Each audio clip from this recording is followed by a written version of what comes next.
Nagprotesta ang transport group nga piston nining pinay pagsaka sa presyo sa produktong petrolyo. Karong adlaw lang gipatuman ang big time oil price hike nga labing dako sudod nining tuiga. Ang report ni Nico Serino. Presyo! Ilocos! Suspenso! Ang misalta! Suspenso!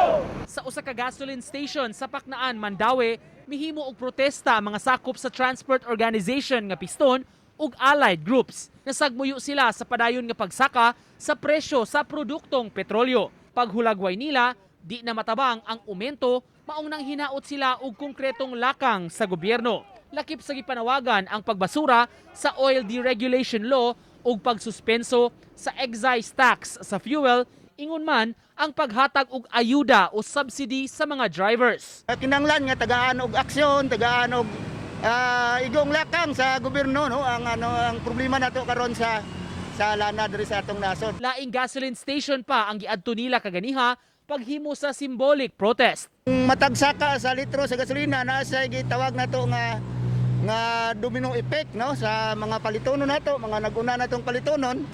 O kita, no, sa piston ga likay gid unta tano ga paningkamot nga di tamo saka sa atong plitihan. Kay tungod sa atong nakita dili man pud solusyon ang pagsaka sa plitihan. Sugod alas 6 kaganihang buntag, gipatuman ang aumento sa produktong petrolyo, 3 ngadto sa 5 pesos nga usbaw sa gasolina, diesel ug kerosene. Ika na po na kini nga sunod-sunod nga pagsaka sa presyo ug ang labing dakong price hike karong tuiga. Si Ray, collector sa usa ka kompanya, naabta namong nagpatubil kaganiha. Tungod sa trabaho, adlaw-adlaw siya nga magpakarga sa iyang motor ug paghulagway niya, dako-dako na gyud ang mabayran. Mahal di kayong gasolina niya, ang sweldo, wa may tubo-tubo. Piki kayo gud. Piki kayo para sa mga motorista. Uban ni Edward Tubilan, Nico Sereno, Balitang Bisdak.